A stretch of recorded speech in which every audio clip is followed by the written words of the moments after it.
Good afternoon, students. In previous classes, we have completed a nuclei chapter. So around the weightage 6 marks is there. And up to now, in the second track, we have completed 3 chapters. Dual nature of radiation and matter, atoms, and also nuclei. For all the 3 chapters, we sent both the PUC material and also NEET and JEE material assignments we sent. In the nuclei chapter, in all the 3 chapters, textbook, all the numericals, exercise problems we have completed. We solved all the problems. And in nuclei chapter also, PUC textbook problems completed. And NEET also around 18-19 problems I have solved. So remaining assignment I have given. So try to practice synapses and formulae and try to solve the assignment also. Now in this class I'll start a new lesson. In second track, one of the good lesson and also having a more weightage also, that is semiconductor electronics. You can go for semiconductor electronics.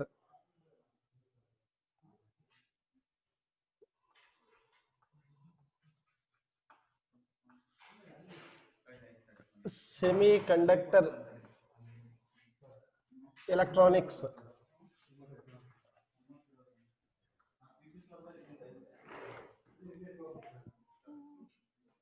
And also some materials and solids also there. We can write main heading, this one only can write semiconductor electronics. So actually in our syllabus, in textbook they have given chapter number 14. So chapter number 14. So total we have 15 chapters in second PUC syllabus. First track 8 chapters and second track 7 chapters. But in this second track 7 chapters, last year one chapter PU board deleted. So that is the last 15th chapter, communication systems. So last year only they deleted, and last year also we have not discussed it. And I think this year also no need to go for that lesson. So total we should go for only 14 lessons. Last year, after academic year, starting of the academic year, NCERT they released a textbook. So that actually instead of June month, they released it after 1 month or 2 months I think. And by the time old textbooks are sent to the market. But in old textbook, they have given all the 15 lessons.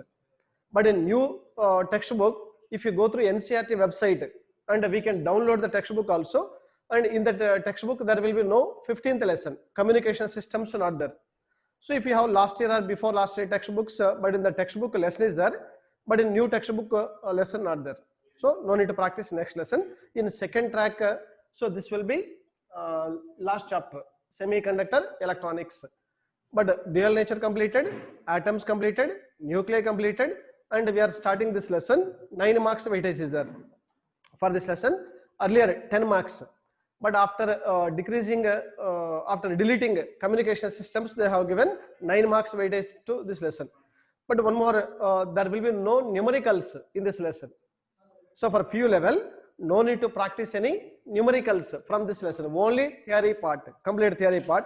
But for a NEET or JEE level exams, so there will be some problems. So NEET or JEE level, you have to practice problems, some basic formula are there. But whereas in a PU level, only theory questions. I think at 10th or 10th standard you may have diodes, like a P-type, N-type semiconductors, or in some state boards they are having this concept, like a PN junction diode, transistor, like a PNP, NPN transistors, some of the logic gates, that concept given. So 9 marks weightage, but JEE or NEET or KCET, there will be some problems.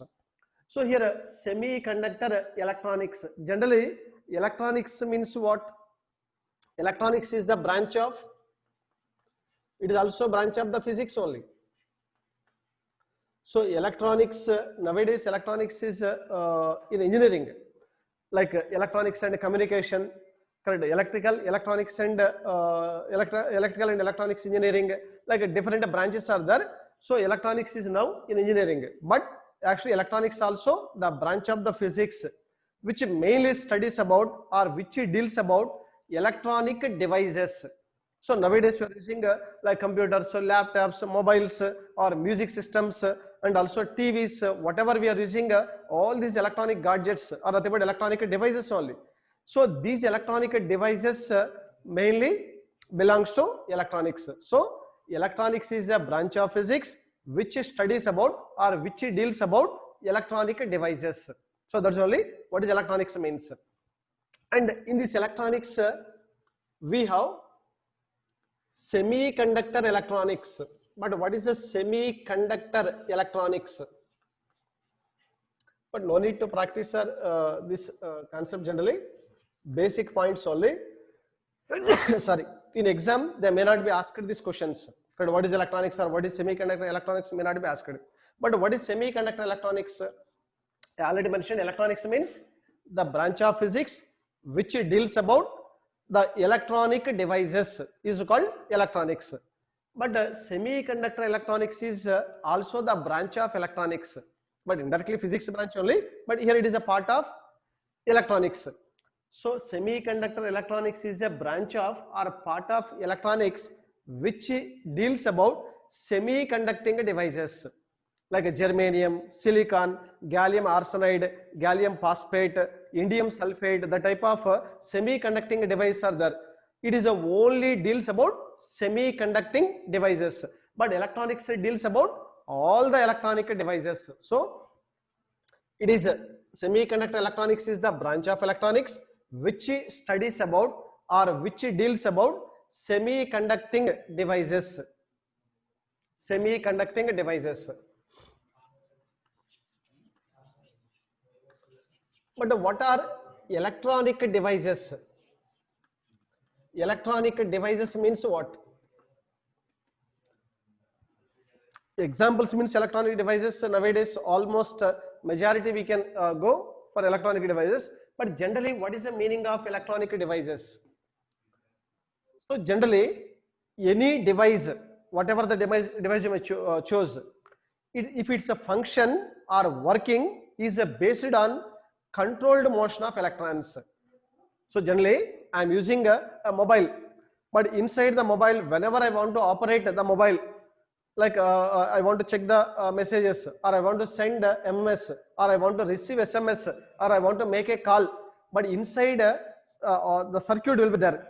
So in that circuit electrons should move, signals should move whenever we are touching the keypad. So numbers or whatever we are doing, so that will be inside should be controlled by electrons only, electron motion only. So any device whose function is based on the controlled motion of electrons is called electronic device.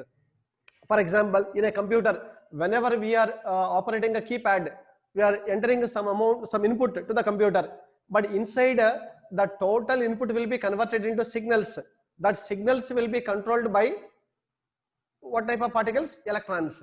So automatically electrons are moving throughout the circuit and they are only giving signals, and then the electronic device can work. So any device whose function or whose working is based on controlled motion of electrons is called as electronic device. So we can write this one as any device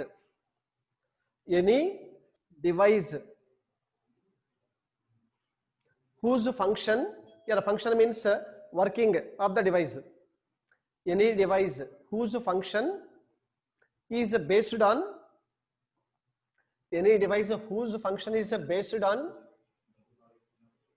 controlled motion of electrons.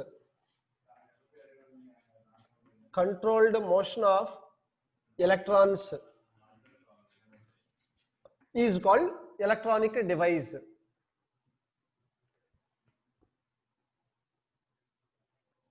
Electronic device.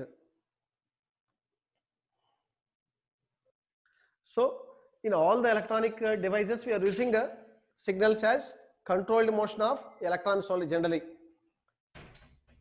But example means you can write a number of electronic devices like computers, laptops, music systems, TV, nowadays whatever you're using, TVs, and also music systems, or maybe memory cards, or in case of space aircrafts, whatever you may take, all the devices, electronic devices are based on the controlled motion of electrons. That's all. But here any electronic circuit you may take, what are the building blocks means electronic devices only. But for example, if you want to design a circuit inside the computer, or inside a laptop or inside a mobile, if you want to design a circuit, what are required? Diodes, transistors, capacitors, resistors, a large number of the devices required. They are nothing but electronics only. So what are the building blocks of the circuits? Electronic devices. So we can write electronic devices are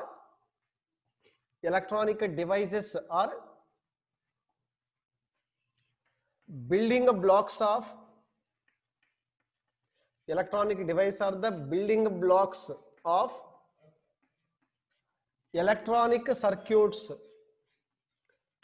Building blocks of electronic circuit. Any electronic circuit if you want to design, so compulsory electronic devices are required. Nothing but the diodes or transistors, the type of or ICs. In case of the computer motherboard, we are using integrated circuits, IC. So that's also nothing but electronic device only, correct? So they are the building blocks. But here we are using the word controlled motion of electrons. In all the electronic circuits or electronic devices, we are using electrons only. Why we have to use electrons generally? So electron is one of the lightest particle having a very less mass. So 9.1 into 10 power minus 31 kg, and also less charge 1.6 into 10 to the power of minus 19 coulomb, and little bit of amount of energy is only sufficient to control the motion of electron. So maybe we can control the speed of electron, or we can control the direction of electron. For example, electron is moving along a straight line, but I want to change the direction of electron. How it is possible? With our hand we cannot change, correct? Because electron is a negligible size. Even we cannot see with our naked eye, or normal microscopes also we cannot see the electron. So that's why by applying electric field or by applying magnetic field, the path of electron can be deviated. So electron is having a small size, so it is having a very less mass, and also having a less charge. So because only 1.6 into 10 to the power of minus 19, 1.6 into 10 to the power of minus 19 coulomb, and also 9.1 into 10 to the power of minus 31 kg. Mass is very less, and the charge also very less comparing to 2 coulomb, 3 coulomb, 4 coulomb, but it is a 10 power minus 19 coulomb, very small charge. That's why easily we can control the electron, or speed and the direction of motion of electron, speed and the direction of motion of electron, direction of motion of electron can be controlled. Controlled means we can increase the speed of electron or we can decrease the speed of electron. We can turn the electron right side or left side, vertical upwards or downwards. At any angle we can change the direction of electron. How it is possible? By applying electric field or magnetic field. Can be controlled by applying electric field, by applying electric field and magnetic field, maybe by applying electric field or magnetic field and magnetic field.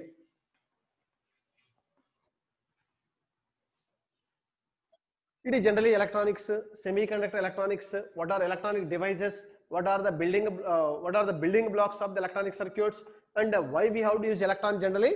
This one. But here one more. Electronic devices generally we can classify into two types. There are two types of electronic devices. Electronic devices can be classified into two types. What are the two types means? Generally around before 1930s, earlier ages, we are using vacuum tubes. One is vacuum tubes,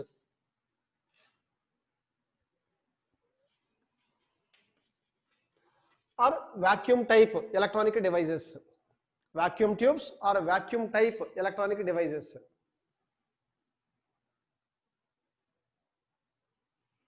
Or a tubes placement, right? Vacuum type. electronic devices, and the second one B, solid state electronic devices. So there are two types. One is vacuum type electronic devices, and the second one solid type or solid state electronic devices. In the name only they mentioned vacuum type electronic devices means, so we have to select any electronic device but inside completely evacuated without any gas or without any solid. For example, I am choosing any one tube like this.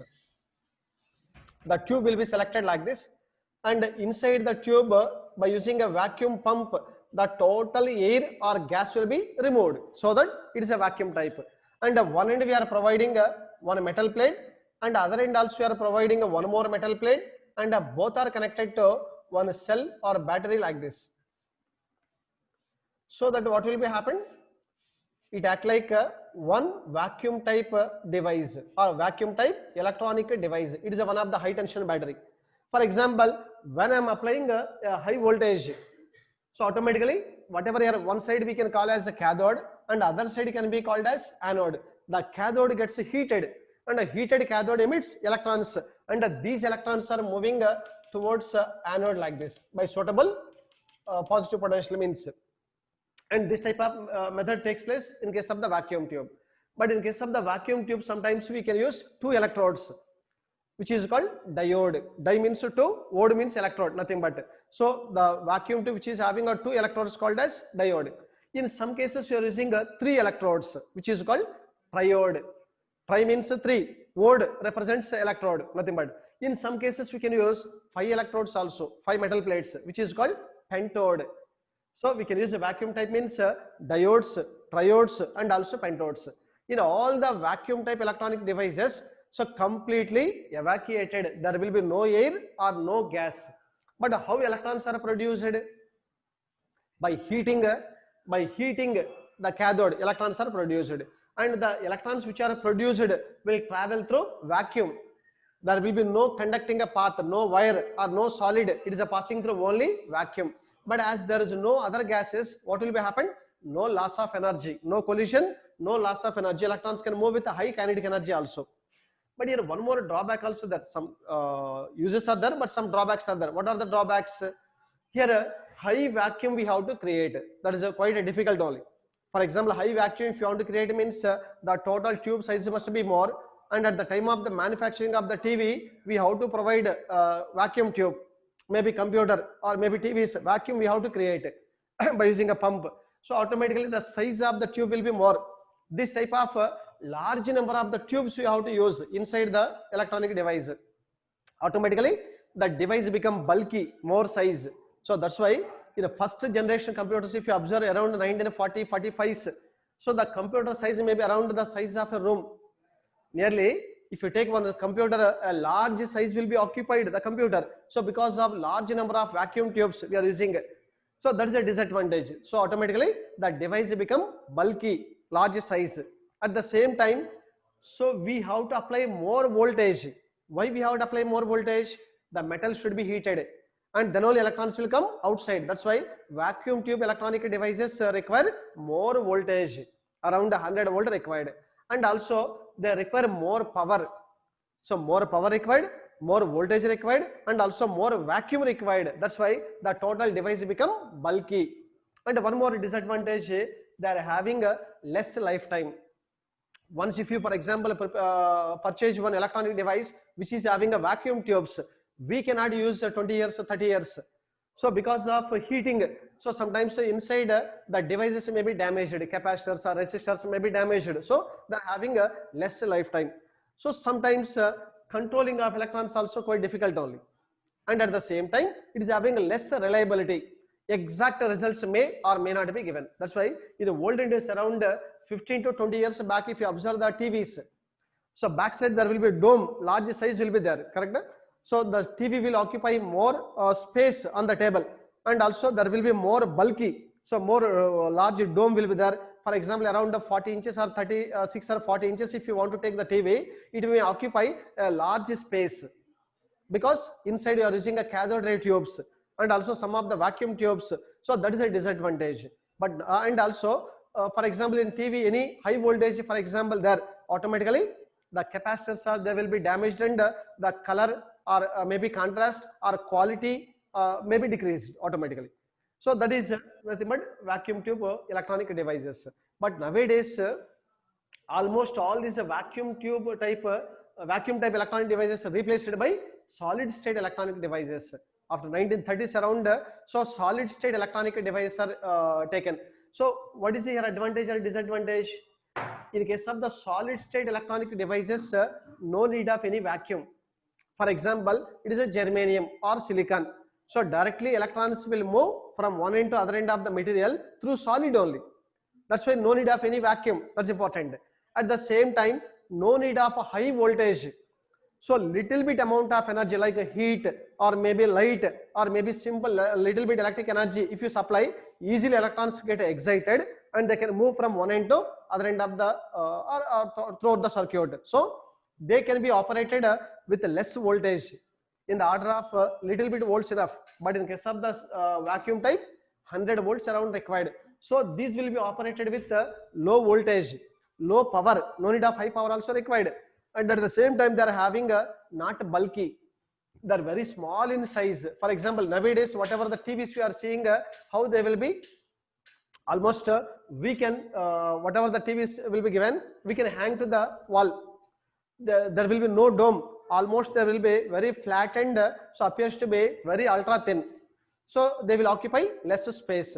And nowadays some of the TVs having a foldable also, like they're having screens very ultra thin, and also whenever we want we can open and we can hang to the wall. Whenever not required, automatically we can fold and we can place other place also, we can carry one place to other place also, portable.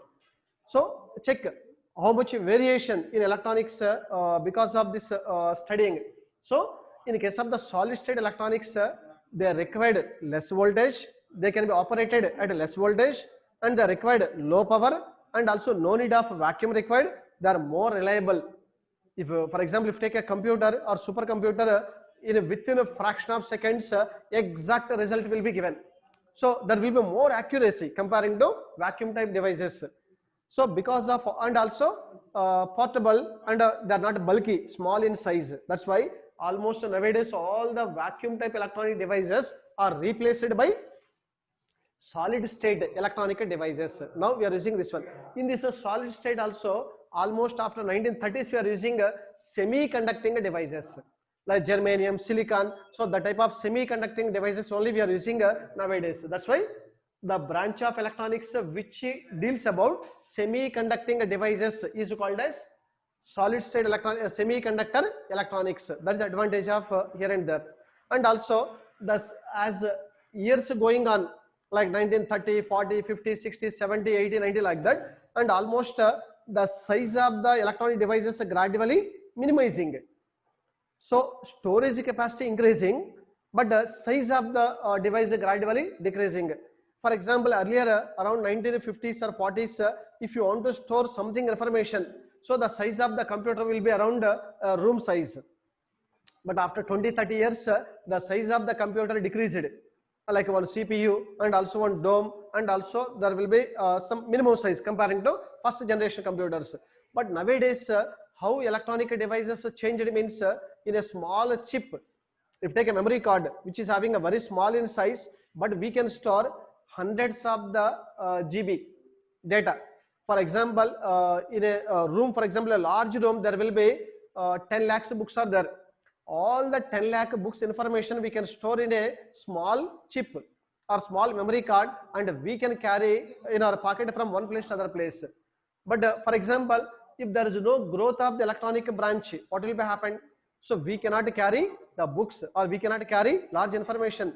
But and nowadays or in the future we can expect so small chips will be injected to the human body or maybe in a brain, and also we can store lakhs of the books or crores of the books information also in that chip. So no need to by heart, I think no need to remember. So if you just inject a small chip to the human body, and you can store lot of the books are lot of information also. That is also possible. That in that way, the electronics branch is growing. And also around 10 years, 15 years back, there will be in a communication networks. If you observe, so there will be 2G, and later 3G, and then now it is 4G is going on. So next year we can expect 5G. So how fastly electronics branch is growing.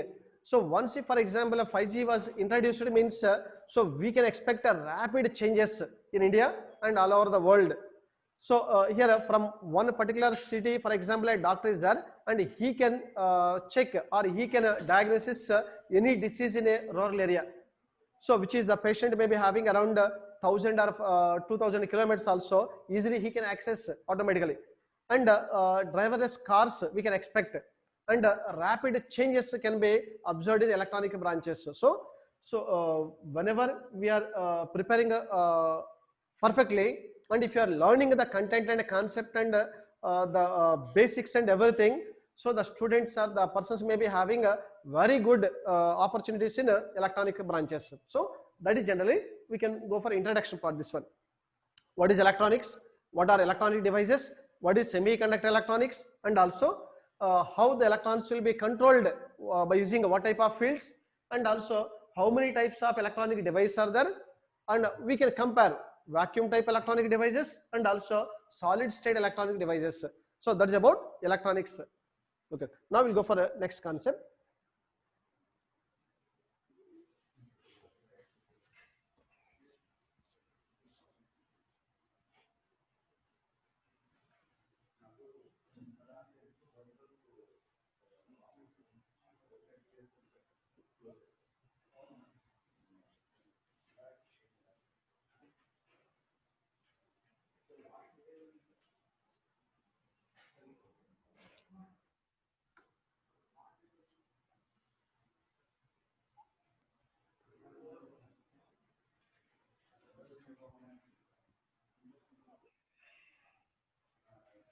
Generally this total chapter mainly will discuss about the solids. So solids part only, that is nothing but solid state electronic devices. So no need of vacuum type electronic devices. We will discuss about solid state electronic devices. But generally what are solids? So the materials which are having atoms closely packed.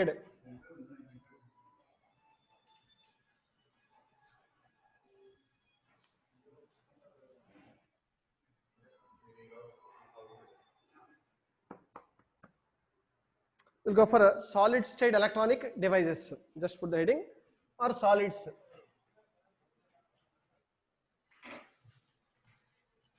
So total chapter we should discuss about solid state only, not liquid state or other state. So semiconductors also solids only, nothing but. So generally solids means what? We have metals can be classified into solids, liquids and gases. But here solids means the atoms are closely packed and which are having a structure also. So atoms in a solid are closely packed.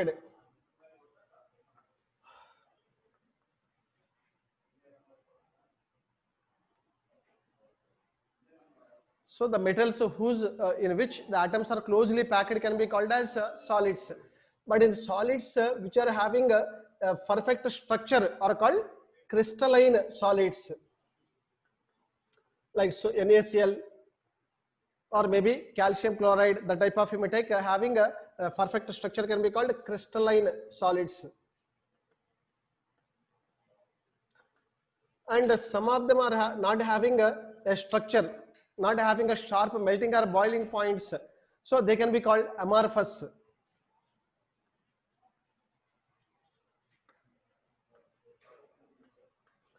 So crystalline and also amorphous solids, but depending upon the structure. But here depending upon their conductivity or resistivity, so we can classify solids into three types, like conductor, semiconductor and also insulator. So we can write based on conductivity, So conductivity means how the current is flowing through a solid.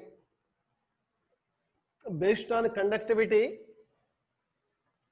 solids can be classified into, based on the conductivity, solids can be classified into three types. So what are the three types of solids means? One we can say conductors, and the second one semiconductors, and the third one insulators. So these are three types of solids. But on what factor we are classifying the metals? Based on their conductivity, how the current is flowing through the solid. So we can classify into three types: conductor, semiconductor, and insulator. Generally we are having an idea. What are conductors means? The materials which allow the electric current through them freely are called conductors. Like iron, nickel, gold, silver, copper, whatever we take, all the metals are conductors only. But graphite is a non-metal, also conductor. But the materials which do not allow the electric current through them freely are called insulators. Like wood, plastic, ebonite, paper, glass. So they will not allow the electric current through them. They are insulators. But what are semiconductors? The materials whose properties are lying between the conductor and also insulator. There lies between the conductor and insulator. The type of metals are called semiconductors. So generally germanium or silicon. But here we are using what type of property? Based on the conductivity. Based on the conductivity, materials can be classified into three types. But here what is the conductivity means? So actually in the first track we have electric current, one chapter is there. In that electric current chapter, what is electric current, what is the resistance, so that concept given. For example, if take any metallic wire, here not necessary, I am choosing any one metallic wire having a length L and area of cross section A. It is a metallic wire I am choosing like this. It is a metallic wire which contains a large number of free electrons. So this metallic wire is connected to one battery or cell like this. So here I am connecting this one to a battery which is having a potential difference V. That V indicates a potential difference. Whenever if you switch on this battery, electrons are moving along this path. Electrons having a negative charge, they are attracted by the positive polarity of the battery, and all the electrons are moving from right to left side. So there is a flow of current. So generally current means what here? Current I is equal to charge by time. The rate of flow of charge is called as electric current. In 1 second, how much charge is flowing through the conductor? That can be called as electric current. That is a current only. But when current electrons are moving from one end to other end, what will be happen? All the atoms and also ions will oppose the motion of electrons. That opposition called as resistance. So we can say according to Ohm's law, V is equal IR or R is equal to V by I. Potential difference by current is called as resistance. But whenever we are swimming in water, so water will oppose the motion of the person. That is called resistance. Whenever we are moving on a bike, on a road, the air will oppose the motion of the person, or the friction between the road and the tires will oppose the motion of the bike. So that is called resistance. Same way, whenever electrons are moving through a conductor, the opposition offered by the material to the flow of electrons is called resistance. So R is equal to V by I, or one more formula also there. Resistance R is equal to, R is always directly proportional to length of the conductor. More the length of the conductor, more the resistance. But inversely proportional to area of the conductor, 1 by A. That's why R proportional to L by A. R is equal to, put one constant. That constant I am writing a rho into L by A. That rho is called resistivity. Means resistance per unit length per unit area of cross section is called resistivity. So that is a rho. Rho is equal to RA by L. So this rho is called as resistivity or specific resistance. What is the resistivity means? Resistance per unit length per unit area of cross section is called resistivity, and units we can write ohm meter. So ohm is the unit of resistance. Ohm meter you should write. For example, if you take a reciprocal of this resistivity, that is a 1 by rho if you write, that is called as a sigma, which is called conductivity. Why we have to discuss this one means here I used the word conductivity. What is the meaning of conductivity? Means reciprocal of resistivity is called conductivity. So sigma is equal to 1 by rho you should write. But what is the unit? Means Simon per meter. Simon per meter. So actually George Simon Ohm is a scientist. In the name of the scientist they given Simon per meter. So we can write Simon per meter. We can write like this. So what is the conductivity? Here already I have given the reciprocal of resistivity. Reciprocal of resistivity is called conductivity. But what is the resistivity? The resistance of a material or conductor per unit length, per unit area of cross section is called resistance. So that is only resistance and resistivity, and also current and resistance you should write. Now based on the conductivity we can classify the metals into three types. What are the three types? Conductor, semiconductor and insulator. Now what is the resistivity of the conductor? What is the conductivity of the conductor? What is the semiconductor resistivity and also conductivity? Both the values you should write. And for insulator, what is the conductivity? What is the resistivity? I'll write.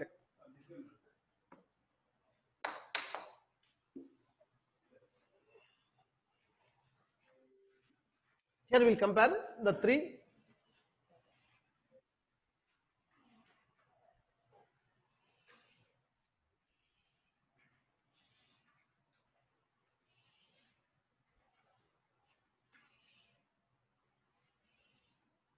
So here we can write first one. First point we can write here. Resistivity. Resistivity. Rho is equal to 10 to the power of minus 2 to 10 to the power of minus 8 ohm meter. The resistivity of a conductor very less, negligible almost, very less value. Minus means very less. The resistivity of a conductor is a 10 power minus 2 to 10 power minus 8 meter, ohm meter. It is a very less value. That's why it will allow the more number of electrons to pass through it. That's why it is having a more conductivity, exactly opposite. Second point, right? Conductivity. Conductivity. Sigma is equal to what I have given, reciprocal of resistivity. So that means 1 by 10 power minus 2 means we can take to numerator 10 to the power of plus 2. That is equal to 10 to the power of plus 2 to 10 power 1 by 10 power minus 8. Take to numerator 10 to the power of plus 8 Simon per meter. Simon per meter or Simon meter inverse I have written. S stands for Simon. SIEMEN, Simon per meter. So conductors will allow the electrons freely through them. They are having a large number of the free electrons. Resistivity this value and the conductivity this value. Next, in case of the semiconductor, they are having a properties between the insulator and also conductor. Resistivity rho is equal to 10 to the power of minus 5 to 10 power 6. Resistivity 10 to the power of minus 5 ohm meter to 10 to the power of 6 ohm meter. Check correct? 10 power minus 5 to 10 power 6 ohm meter. But comparing to this one, more value. And conductivity if you write exactly reciprocal. Conductivity of a semiconductor. Sigma is equal to 10 to the power of plus 5 to 10 power minus 6 Simon per meter. Exactly reverse. 10 power plus 5 to 10 power minus 6. And insulator, the materials which do not allow any electric current through them freely are called insulators, or the materials which does not contain any free electrons are called insulators. They are having a resistivity 10 to the power of 11 to 10 to the power of 19, more values there. resistivity rho is equal to 10 to the power of 11 to 10 to the power of 19 ohm meter, very large value. Check, compare conductor and this one. So conductors are having a 10 power minus 2 to 10 power minus 8, but whereas insulator 10 power 11 to 10 to the power of 19. But conductivity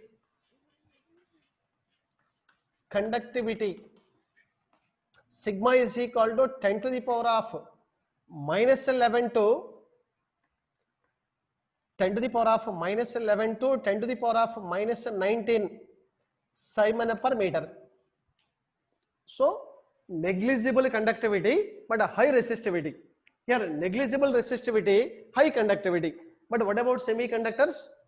Lies the having the properties lying between the conductor and insulator. So that is it.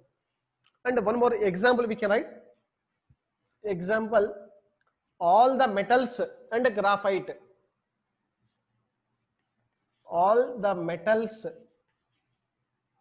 comma, graphite, also conductor. All the metals means silver is the best conductor.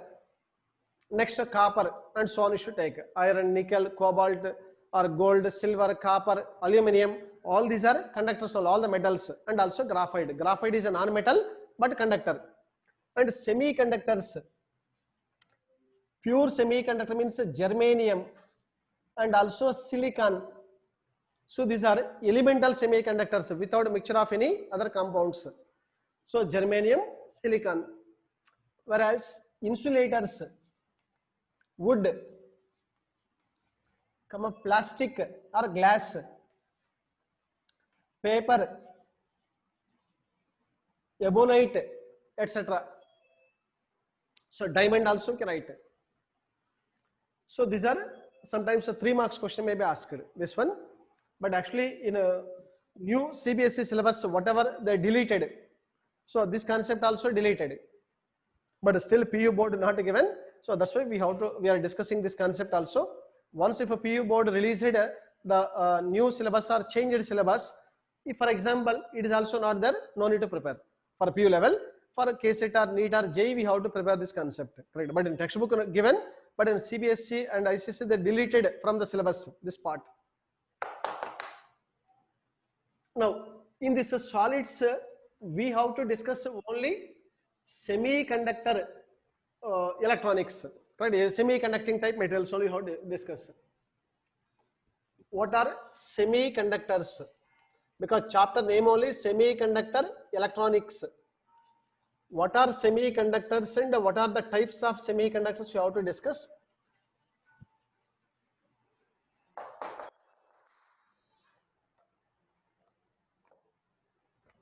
Semiconductors, put the heading. So generally what are semiconductors? The materials whose properties lies between a conductor and insulator. We can write simple definition. A material or the materials whose properties lies between the materials whose properties lies between conductors and insulators.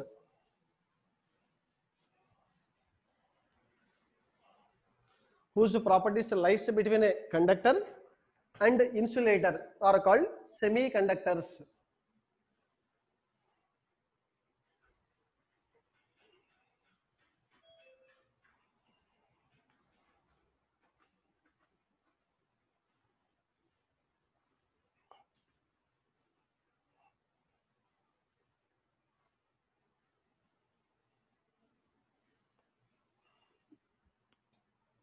Okay, so for complete chapter we have to discuss about semiconductors only. So the materials of whose properties lies between a conductor and a semiconductor and a insulator are called semiconductors. But nowadays in electronics, almost all we are using semiconductors only. But after 1930s, the semiconducting device was developed. But before 1930s only, we have one device called as galena or lead sulfide, so which we are used for a detector of the radio waves. whether radio wave is there or not. If you want to detect, there will be a device called as a galena. So first semiconducting device, nothing but called a galena, which is also called a lead sulfide.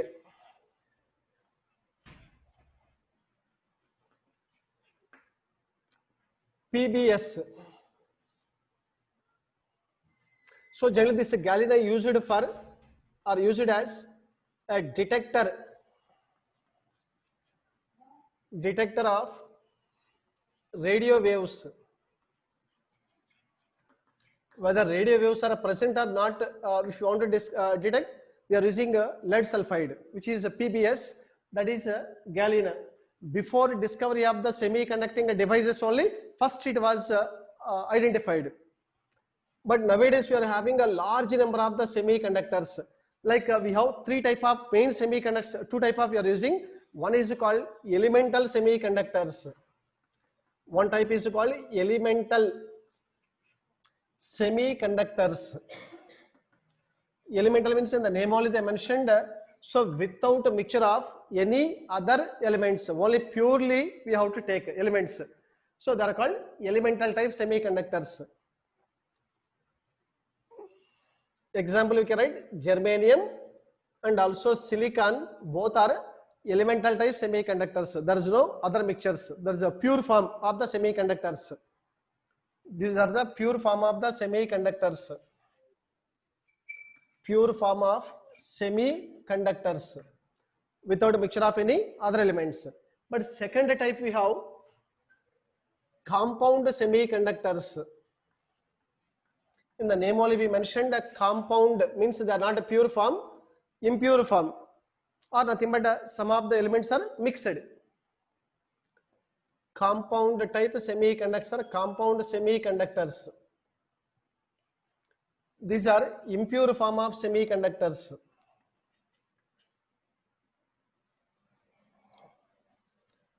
Or mixture of elements.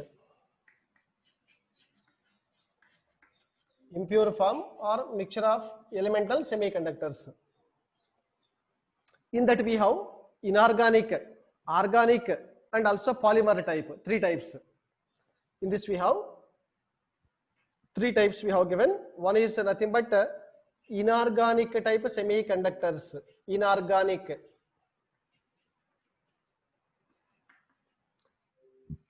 Inorganic means like a gallium arsenide or cadmium phosphide, that type of, or indium phosphide. Example you can write gallium arsenide, GaAs, gallium arsenide, or indium phosphate, InP.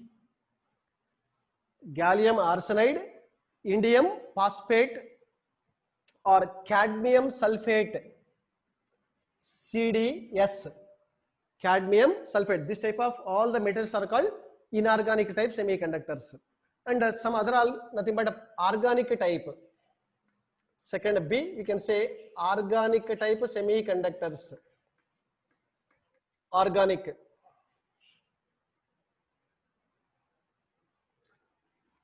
Check organic means nothing but anthracene. Anthracene. One type example, right? Anthracene. And one more, phthalocyanine. Phthalocyanine. So these are nothing but organic type. And one more, third is there, which is called polymer type, C. So in this only I am writing a C. Polymers type semiconductors. Polymer type semiconductors. Polyaniline and also polypyrrole. In this polyaniline and also polypyrrole. But nowadays almost beginning we have used only elemental type semiconductors. But nowadays after 1980s or 1990s we are using almost this type of compound only. like a polymers type, organic type or inorganic type. Nowadays you are using this type of semiconductors.